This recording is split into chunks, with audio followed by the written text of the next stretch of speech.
The quiet man in Corridor 13, the interstellar diplomatic shuttle silent him, drifted through the void between stars, humming with the low vibrations of peace negotiations. Corridors lined with banners from 100 alien civilizations whispered the fragile hope of unity. But something darker moved among them. Something ancient, something forgotten. In Corridor 13, far from the elegant chambers of ambassadors and counselors, a lone human sat against the cold wall. His name was Daniel. No rank, no entourage, no insignia.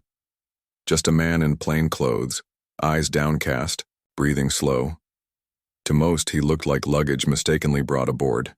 And yet, the guards stationed outside the Queen's private quarters watched him without blinking. "That one," said Queen Sishalra of the Zorith Dominion, her many black eyes narrowing as she pointed one claw through the surveillance feed. "Remove him." "He hasn't done anything," replied First Advisor Thyrix, his voice trembling. "He's quiet, doesn't speak, barely moves." "Exactly," the Queen hissed. "Humans are loud, chaotic, always trying to dominate, but this one sits and watches, like he's waiting. Waiting for what, Your Majesty?" "Waiting for us to make the first mistake." 7 hours later, the order was given. 6 armed guards marched into Corridor 13, their boots clanging too loud in the eerie silence. Daniel didn't move, didn't speak, just stared at the wall.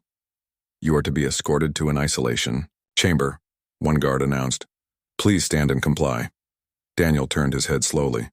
Not angry, not afraid, just tired.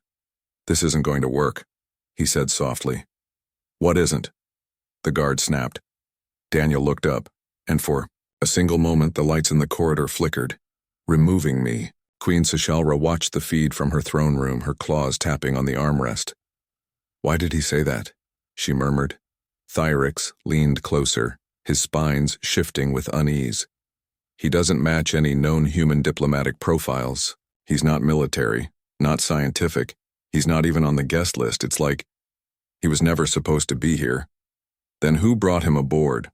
"No one." "You're telling me he just appeared?" "We're running a deep scan now, but there's something strange about his neural signature. It doesn't align with any baseline Terran pattern. It's as if what? As if something else is using a human shell." Back in Corridor 13, the guards took Daniel by both arms. They moved him without resistance. He walked silently, eyes never leaving the walls around him, like he was listening to something inside them.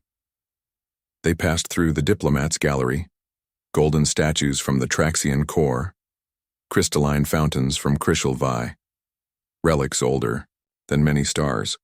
As they passed the relic of Tihal, the severed jawbone of an extinct celestial predator, Daniel paused.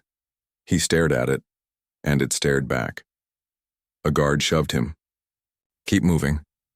Daniel said nothing, but the lights flickered again. Queen Sishalra was silent now, staring, breathing faster. "Your Majesty," Thyrix whispered. "Bring him to me," she said. "But I want to look into his eyes. I want to know if it's true." "If what is true?"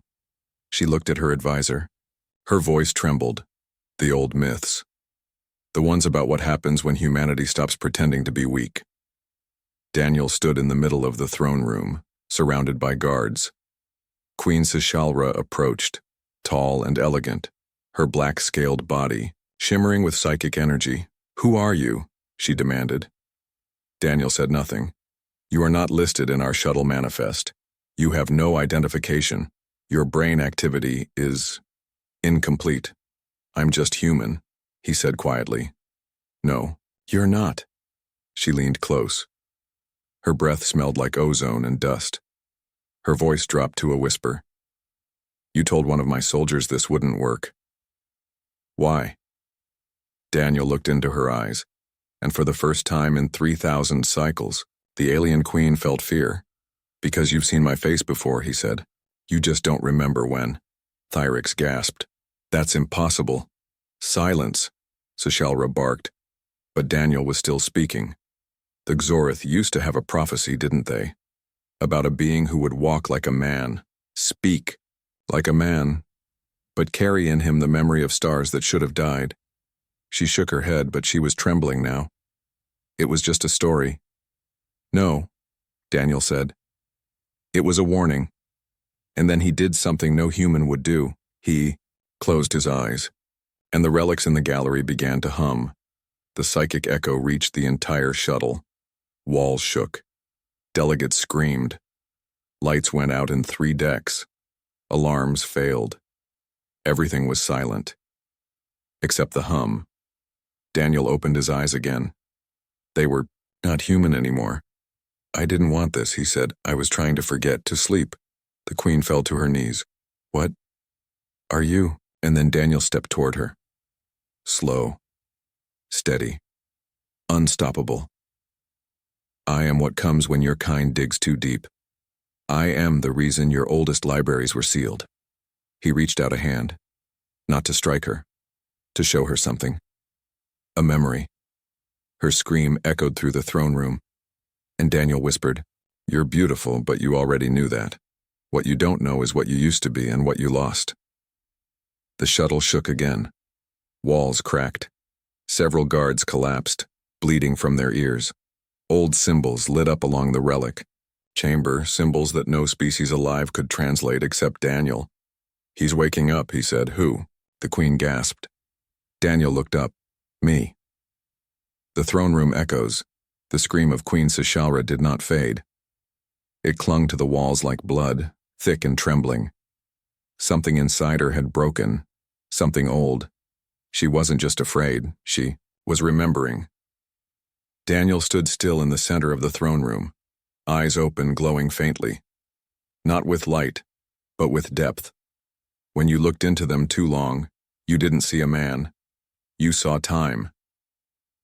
Behind him, the guards who'd once marched, with confidence now knelt on shaking legs. One was weeping, another clawed at his own armor, whispering words that didn't exist. Only the Queen remained upright. Barely. You should not be real, she whispered. Daniel didn't answer. He stared at the jagged throne behind, her carved from the bones of a planet-eater, a symbol of victory from a war so old it had become legend.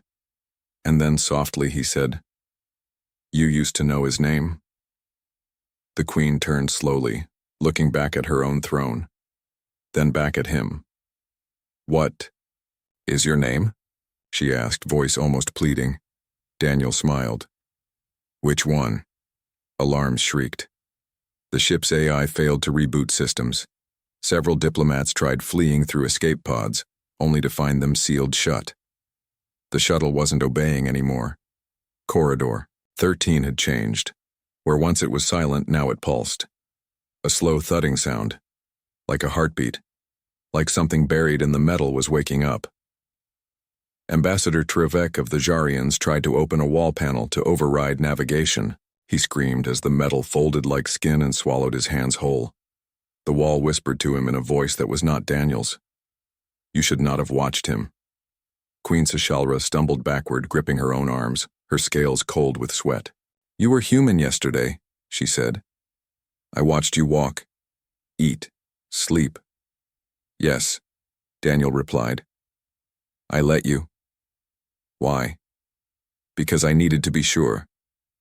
Sure of what? Daniel looked past her, through the large observation window, behind the throne. Stars blinked in the distance. Sure that it was still broken? What was? He turned to her. His voice dropped to a whisper. The lock. In a forgotten wing of the shuttle, where no diplomat had dared to go for generations, the chamber of relics pulsed with light. Forgotten symbols glowed on every wall. Statues melted into different shapes. Books that hadn't been read in 10,000 years began to open on their own. A slab of stone cracked down the middle. Something inside it was breathing. A voice not heard since the galactic dark age whispered from the deep. Is it time?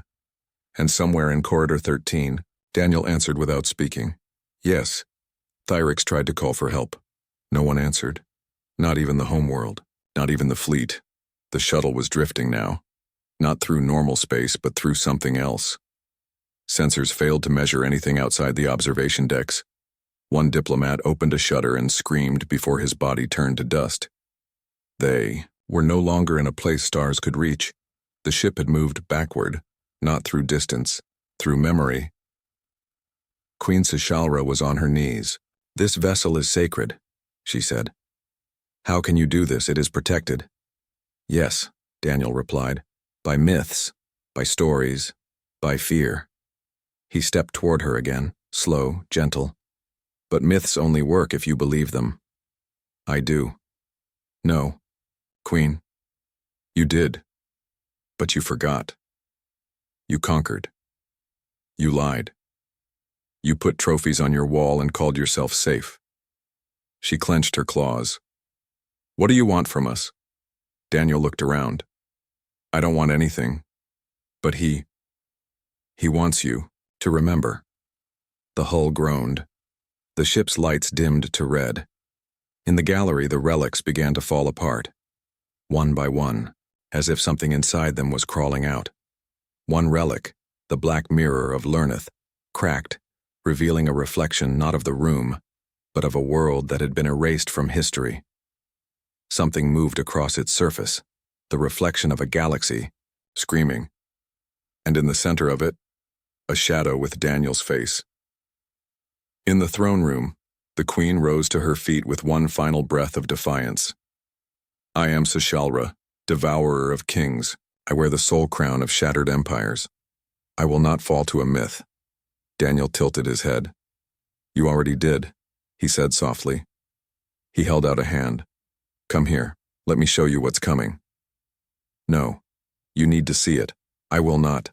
But her feet began to move. Not by her will. By his.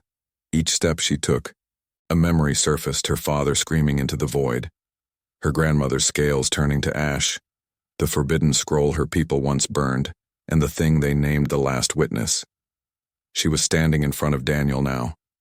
He touched her head, and she saw.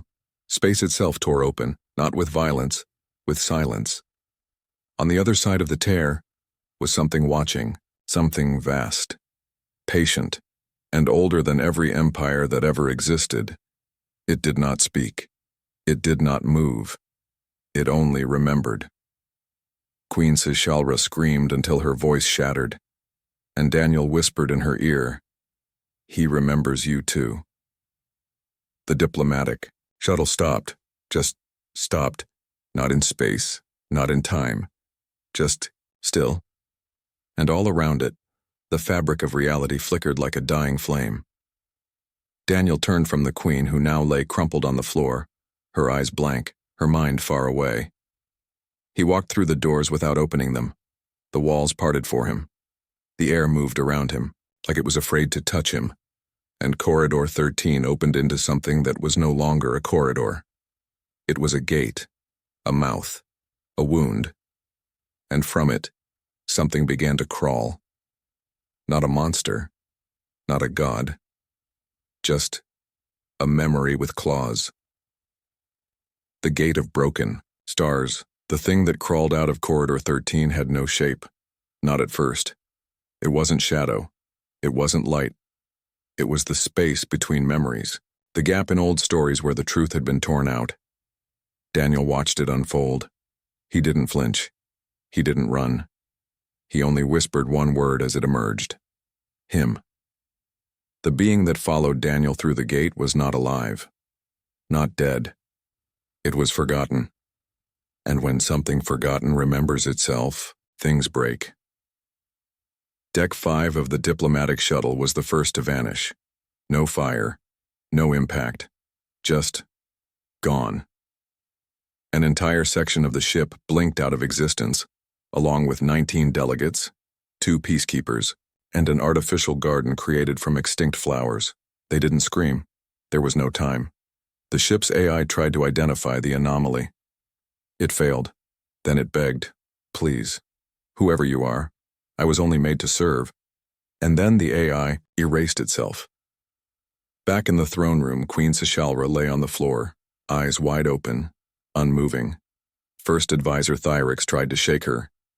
"Your Majesty, please, Say something. Her mouth twitched, and she whispered the word that made Thyrix collapse in horror. Father. Thyrix hadn't heard that word in centuries, because her father had died screaming about a human with black eyes and a voice like thunder. Daniel walked through the gallery of the shuttle. Relics cracked around him. Ancient carvings wept dust.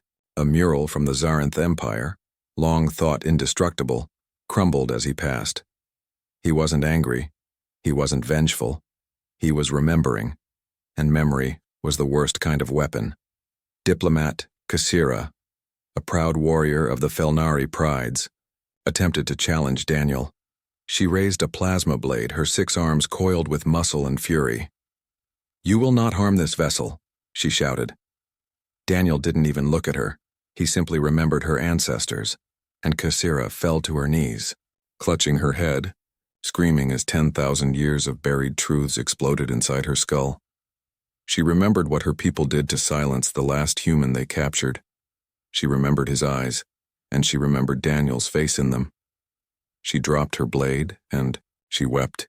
In the shuttle's core, something woke up, a door that no one had noticed before, sealed in metal that didn't match the rest of the ship. Covered in a language that changed when looked at, the crew had always avoided it, called it bad luck. Cursed space.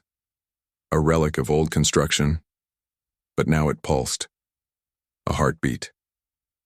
Thump. Thump. Thump. Something inside it had heard Daniel speak. Something ancient. Something that had once served the human race, before being buried by its fear. Daniel stopped in front of the sealed door. He placed one hand on the surface. The door didn't open. It unfolded. Space twisted. Time bled.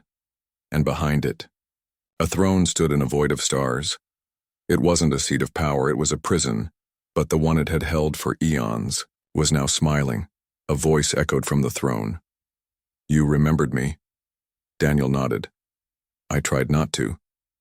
"But you did." "Because they made me." "Then let's begin." The entity in the throne stepped forward. Its body was not bound by shape. It took the form of what you feared most. For Thyrix, it was the shadow of his mother's death. For Kassira, it was the scream of a star collapsing. For the queen, it was herself, young, alone, and betrayed. For Daniel, it looked like him, younger, afraid, before he became what he is now. The entity spoke again. "Do they know what you are, Daniel?" Daniel shook his head. "No." "Should they?" "They will." And then he turned back toward the ship. Panic had spread. What was once a diplomatic shuttle was now a trap. Doors led to the wrong rooms. Walls whispered names no one remembered. The stars outside changed shape. Maps no longer made sense. Gravity twisted in slow pulses. Time ran slower near Daniel, and faster everywhere else. Some tried to escape. They ended up back at Corridor 13. Always Corridor 13. It was no longer a location. It was a memory scar on the ship, and it pulsed. Thump, thump, thump. Queen Sishalra finally stood again. Her voice was cracked, her eyes empty. She walked into the central hall of the shuttle where the remaining council had gathered. "He was here before us," she said. They turned to her, confused. Before the empires, before language, before names. He came first, and we forgot. "Who, Your Majesty?" someone asked.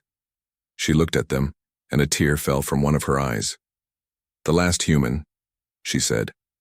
"The real one, not the ones we trade with, not the ones we think we understand." "Then what is he?" And she said a word they hadn't heard in living memory. "God." Back in the corridor, Daniel walked through a gate that hadn't existed moments ago. He stood at the edge of a black ocean. Above it, stars blinked in patterns that made no sense. The throne entity followed him. "They're afraid now," it said. "They should be." "Will you finish it?" "No." "Why?" "Because I still remember what we promised, even after what they did." Daniel turned to it, expression unreadable.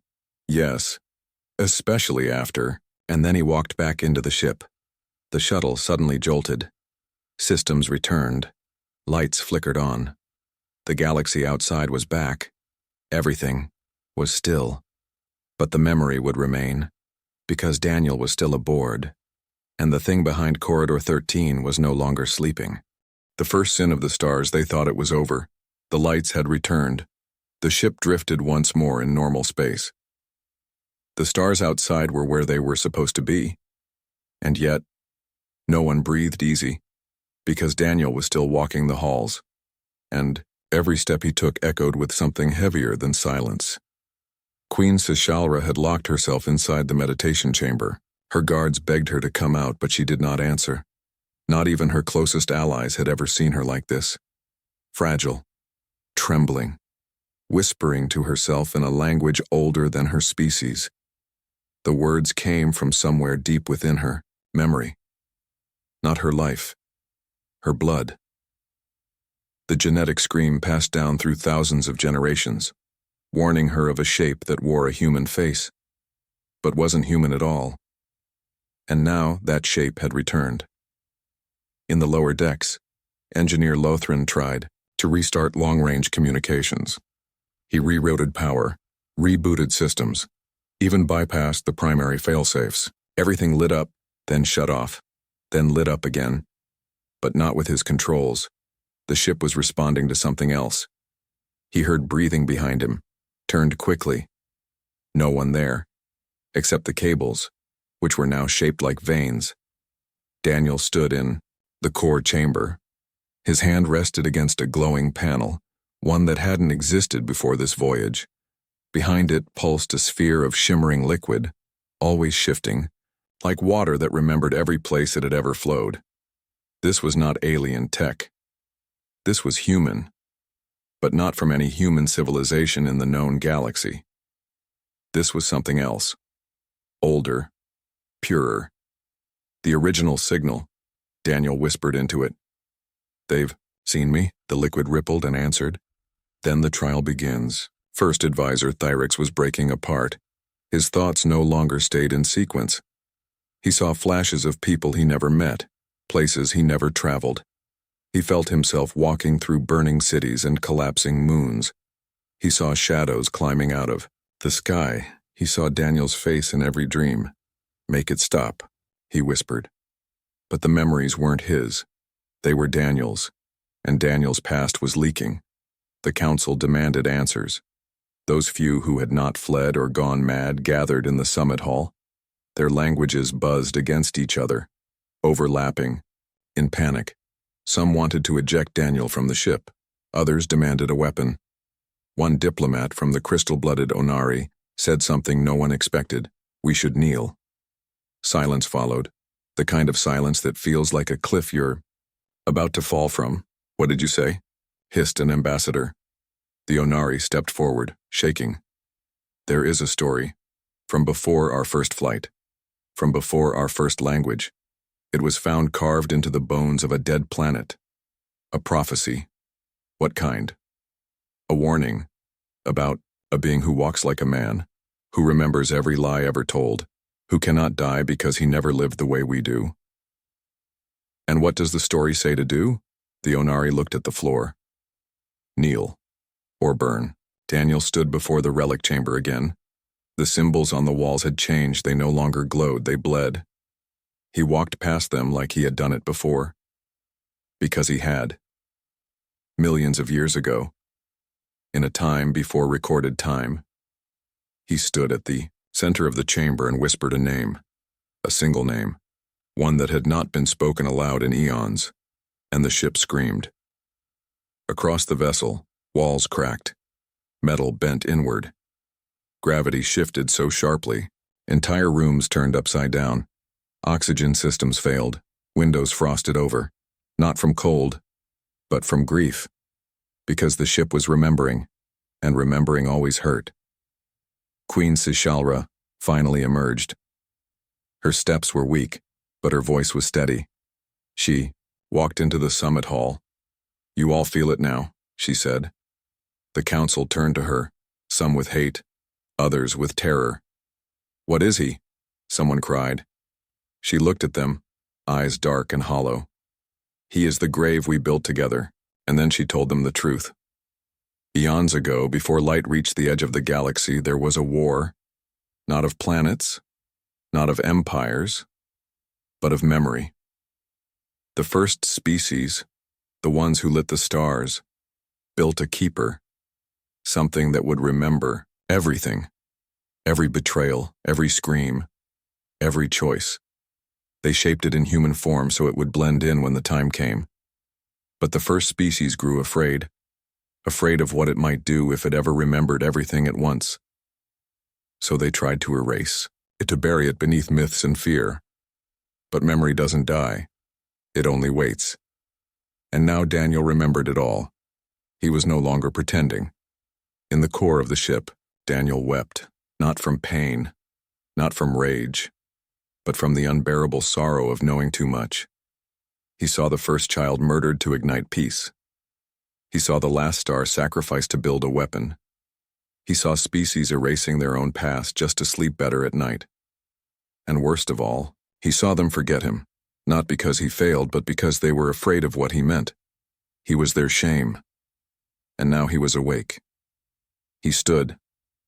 The liquid orb in the core pulsed with light. He stepped into it.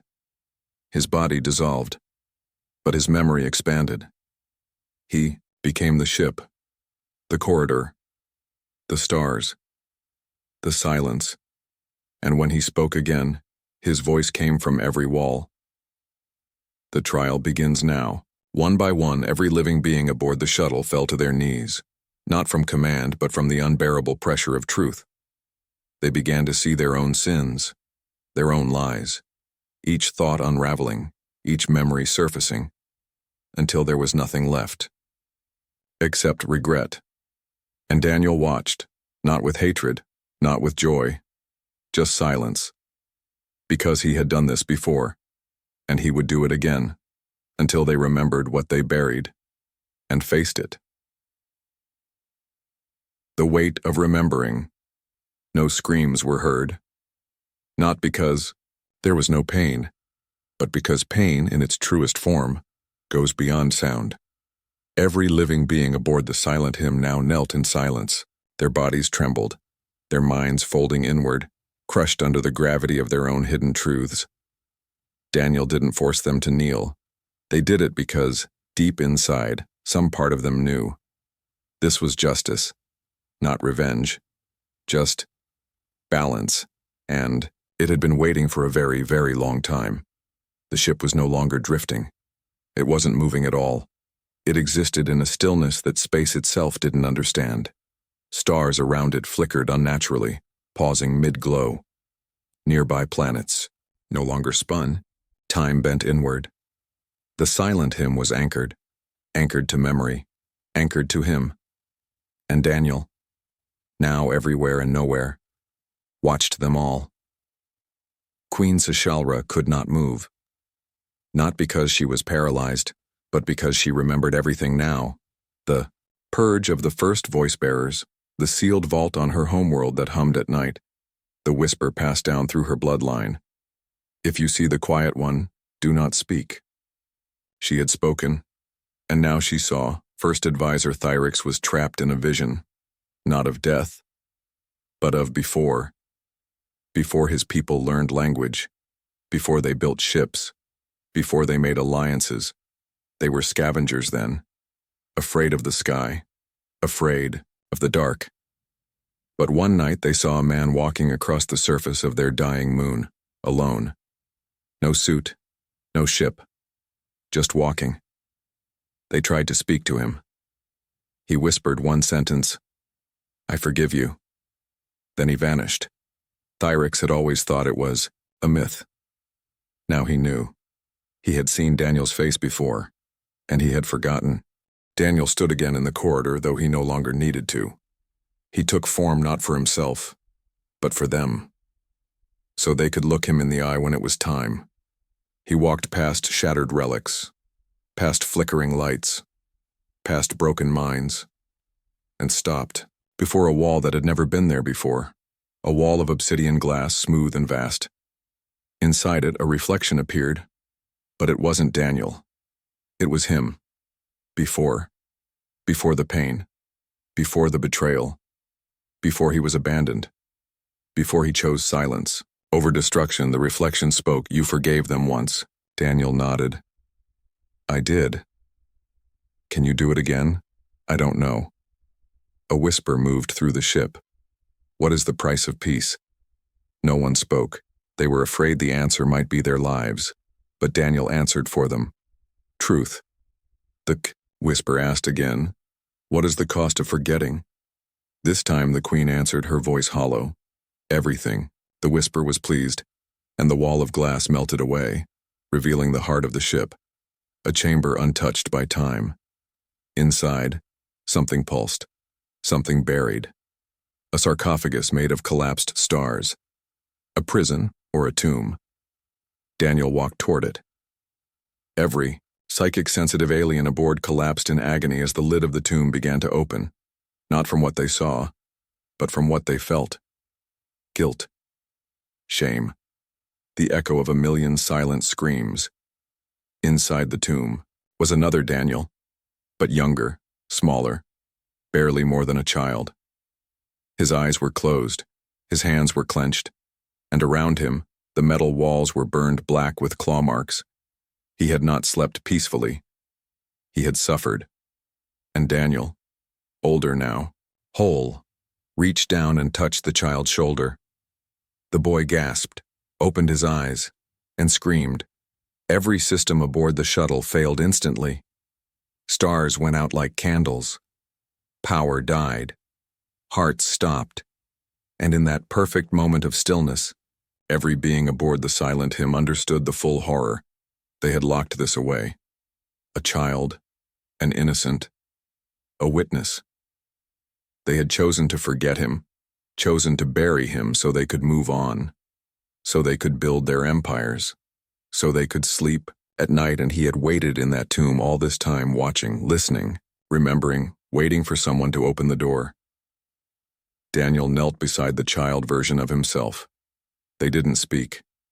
They just looked at each other, one filled with power, the other filled with pain. And between them, the galaxy trembled. The boy whispered, "They hurt me." Daniel nodded. "I know. Will you make them pay?" Daniel closed his eyes. "I don't know if that's who we are anymore, but it still hurts. Yes. And they haven't changed." Daniel said nothing because the boy was right. Outside the ship, space began to fold. Other vessels, scouts, rescue fleets, warships approached the shuttle, but the moment they entered the stillness, they stopped. Crews fell to their knees. Generals wept. Admirals turned their weapons on themselves because Daniel's memory was leaking into everything, not just people, not just systems, into the very rules that held the universe together. Gravity no longer worked the same. Light carried sorrow. Sound made you see things. And all of it was Daniel. Queen Sishalra reached the corridor. She dragged herself toward Daniel, her crown shattered, her body shaking, her voice almost gone. But still, she spoke. "Why didn't you end us before?"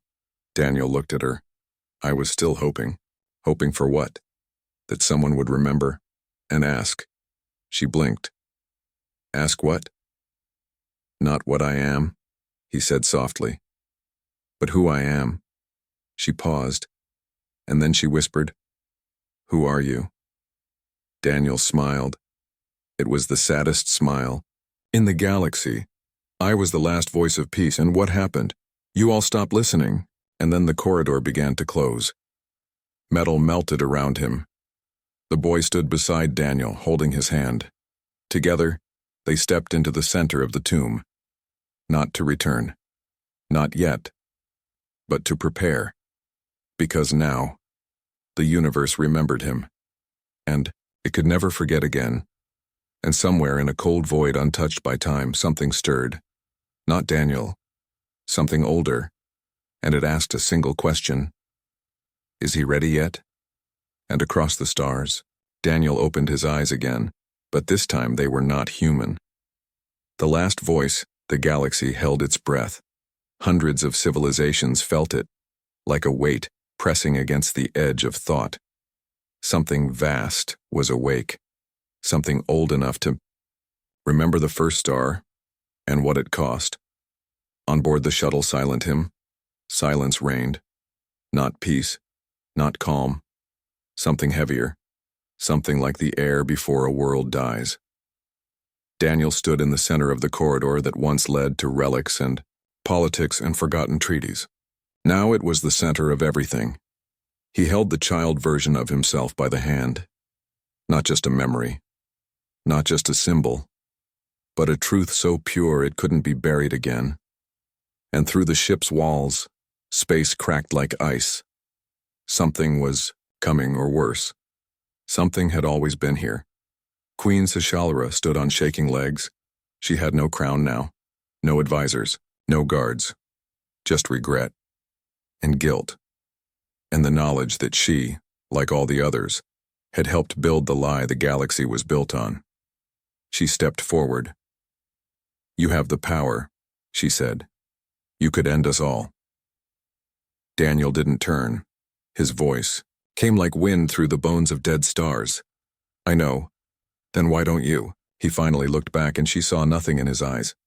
Not rage, not pity, just truth. "Because that would be too easy," he said. Across the galaxy, comms failed, power grids blacked out, entire civilizations fell into silence, their skies filled with dreams that were not theirs. People began to hear voices from ancient languages. Some wept, some screamed, some remembered things they had no right to remember. The truth was spreading, and it was unstoppable, because truth has a voice. And Daniel was that voice, the last one. In the vacuum beyond the shuttle, something emerged. Not a ship, not a creature, a shape, a presence, the outline of an absence. Black against black, something that didn't belong in this universe, yet had always been its shadow. The galaxy had named it in whispers long ago. The witness. The one that saw. The one that waited. The one that would speak when the last lie had died. And it was here for Daniel, inside the shuttle. The walls pulled back, metal bent outward like petals. The child stepped behind Daniel, hiding, but Daniel didn't move. He watched the shape outside draw closer. The queen fell to her knees. "What is that?" she gasped. Daniel didn't answer. The boy did. "It's what they sent when they failed to destroy me." "Why?" The boy looked up at her, eyes full of sorrow. "Because they knew I wouldn't fight back." The witness drew closer, and the stars began to flicker. Not disappear. Flicker. Like they weren't real. Like they were remembering. That they had been made to forget. And Daniel looked up at the sky and said the final words he had held for eons. "I didn't want to be a god," the boy whispered. "But they made you one. I just wanted to be heard." The boy whispered. "But they buried your voice. I just wanted to remind them what it meant to be human." And then he turned. Not to the witness. Not to the stars, to the queen, to the ship, to everyone still breathing. And he spoke, not in anger, not in judgment, but with a voice that shook the edge of time. "Look at me." Every being on the shuttle and across every affected system saw him, not just with eyes, with memory, with soul. They saw every child buried to silence a war. They saw every piece destroyed to build power. They saw every moment the galaxy chose forgetting, over healing. And they saw him, alone, always alone, standing at the end of time, waiting, watching, for someone to remember. And now they had. The witness stopped. It hovered just outside the shuttle, waiting for Daniel's decision, not to destroy, not to punish, to judge. And Daniel took a breath, not because he needed to, but because it was the one human thing left he still cherished. And then he spoke the words that rewrote the fate of the galaxy. "I forgive you." The witness blinked. Not away. Inward, folding into itself. vanishing like a thought finally let go. The stars stopped flickering, the pressure in the air lifted, and time moved again. The galaxy exhaled, not in relief, but in awe. Queen Sishalra rose. "You spared us." Daniel looked at her. "I gave you back the memory. What do we do with it?" "That's not my choice. Will you leave us?" Daniel turned to the child. They nodded together. "Yes," he said. "We have others to find." The boy stepped forward, reached toward a crack in space only they could see. A door made of light. Daniel turned one last time. "When you speak of me, speak truly," he said. "Not as a god, not as a threat, but as the one who remembered when no one else would." And then they stepped through the light and were gone. For the rest of time, the galaxy would remember the day silence screamed, the day a forgotten voice reminded them of what they chose to forget.